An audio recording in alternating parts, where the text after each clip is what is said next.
people going to think of our new buttermilk crispy chicken? Let's find out. It's probably the best sandwich I've ever had. It's super crispy, but it's also really juicy. So would you guys come back? Yep. Yeah. Definitely. Well, here's our card. The location is on the back.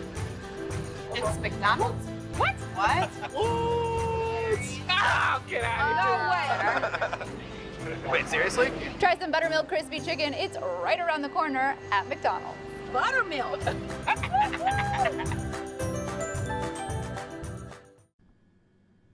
Back here on Ask the Coach, Joe Myers sitting with Glasgow head football coach Jeff Garmon discussing his ball club's 34-15 victory last night over the Barron County Trojans. Scotty's now 2-1 on the year, headed to play at Allen County Scottsville on Friday in their next contest. Want to take a look at the drive chart and scoring plays from the ball game last night. Glasgow received the opening kickoff after Barron County won the coin toss and deferred to the second half. Scotties get the football at their own 35-yard line to start. They go 65 yards in 9 plays. The drive took 3 minutes and 10 seconds. Karam Kimball caught a 15-yard touchdown pass from Desi Austin. The extra point attempt was no good. Glasgow led 6-0 with 8:50 to go in the first quarter, but a really nice 65-yard drive and a 9-play sustained drive, Jeff, to open up the ball game. I know that had to make you happy to get that good start. Yeah, you know, and it played out exactly, you know. They lined up exactly the way that we thought they would, and it was nice to see a 9 or 10 play drive because as the year had played out so far, when we score, it's been, you know, a quick strike. So for us to go 9 plays, 65 yards, you know, as a defensive coach, you know, that's what I like to see. But I'll take those points any way we can get it. After a couple punts by Barron County and one by the Scotties, Glasgow scored again with 1:28 to go in the first quarter. This time took just 2 plays to go 49 yards. Ben Hughes caught a 33-yard touchdown pass from Desi Austin. A 2-point conversion this time is no good. Glasgow leads 12-0 with 1:28 to go in that first period. If I remember correctly, that's the pattern down the left sideline. Ben makes the catch and gets into the end zone, kind of similar to what we saw last week against Holy Cross. You know, and Desi kind of throws it up, and Ben gets the ball. It's again, it's stuff that we work on every day. I mean, and it's just good to see things that you practice go into a ball game and execute and do well. Desi laid it out there perfectly. I thought hit Ben right in stride. He did, and you know, and that's tougher. It's a tougher throw than what it looks. You've got to kind of put enough air on that ball to give the receiver enough time to be able to get down there to catch it. And you know, to me, Desi just continues to get better each week. And we said the 2-point conversion was no good. Tonight we saw you do something a little different on your 2-point conversions. First 2 games we saw you use a different formation where you line several kids up to the far sideline and then a couple more on the other sideline. A little bit more traditional formations tonight. Why the change there, Jeff? Well, you know, they kind of snuffed that stuff out last week a little bit, so we thought we'd go with a different look this week. And I said the first time that we scored we were going to try to kick it, and I thought our kicker Noah Howard, you know, the referee said it was just barely wide to the left, and Noah has just come so far. I mean, you're talking about a kid that didn't play last year as a sophomore, never had kicked before, and, you know, it's taken him a while to get to the point where I felt confident enough to be able to use him, and I doesn't bother me one bit, and he kicks them in practice, and they go in. Tonight was just a little bit wide, but we'll come back to kicking the football. I want to be able to kick the football, but it's just something, you know, I'm not for sure. And then once you miss that first one, it kind of forces you just to keep going. Barron County would answer by getting on the board for its first score of the night. They take over at the Glasgow 39-yard line with 1:24 to go in the first quarter. 6 plays later, Andrew Hughes scores on a 2-yard run. The kick was good by Hughes, and that cut Glasgow's lead to 12-7 with 11 minutes, 11 seconds to go in that first half. And we saw that, you know, Barron County had a short field there. We gave them a short field a few times. I know the idea, obviously, you're trying to kick away from Nick May, but it didn't always work out. Barron County had, as we said, had that short field a few times tonight. Yeah, and you know, and you know, we're trying to punt away from Abe, and again, I'm sure it's harder than it looks. You know, and Dalvin kicked it a little bit shallower than what he wanted, and gave them to him on a short field, and at that time, you know, it kind of give Barron a little bit of momentum there, and they were able to capitalize on that kick. Scotty's punted on their next possession, and then Barron County would take its first lead of the night with 1:53 to go in the first half. They put together a very nice sustained drive, 14 plays, 80 yards, took over 8 minutes off the clock on that drive. Ellis Winiger wound up scoring on a 15-yard touchdown run. The two-point conversion was good, as Andrew Hughes ran it into the end zone to make it 15-12 Barron County with 1:53 to go in the first half. Scotty's, though, came right back on the very next drive. They took over with just 1:46 in the first half, and took over at their own 44-yard line, and it took just 4 plays and 47 seconds for them to score again, this time on a 10-yard touchdown pass from Desi Austin to Ben Hughes. Two-point conversion this time is good on a pass from Desi Austin to Severio Greer, and Glasgow led 20-15 with 1:06 to go in the first half. And obviously, Jeff, when Barron County came back, they scored those 15 unanswered points. How important was it for your ball club to come back and answer right there and get the lead back before you went into halftime? It was huge, and it's a big momentum boost, and it keeps Barron County, you know, having to come back from behind again. You know, our defense, they're going to go 14 plays, 80 drives. We're going to make them grind, and I thought that series right there took a lot out of Barron County.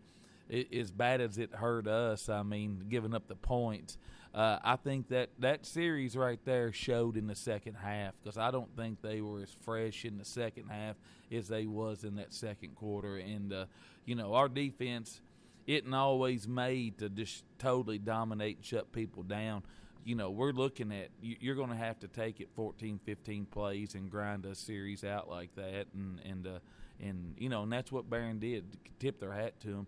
But I also know that takes a lot out of them, and I thought it showed in the second half. On that two-point conversion, we've seen Silverio Greer play a little bit on offense the first couple of ball games, but you got him in there at a fullback spot.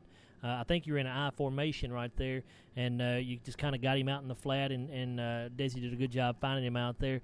Is that kind of the same play? I know when Coach Wood was here, he a lot of times would run that fullback in the flat. Is that kind of the same thing? Is that the exact same play? It is the exact same play, and you know, people think we've you know, strayed away from everything that we done on offense last year. No, we haven't. We still got some of those plays in, so it was a big play, and I thought Severio did a nice job. He was almost a little short and put his hand down and found a way to get into that end zone. It was a really nice play by Severio.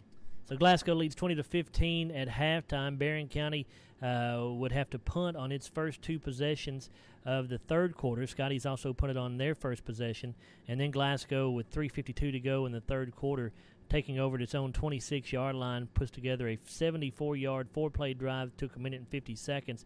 Jasper Mundy scores on a 2-yard run. The 2-point conversion was no good. Glasgow led 26-15. I think that was the series when Griffin made his play. Am I right? Do you remember about that, Jeff? Is that right? I think it was, and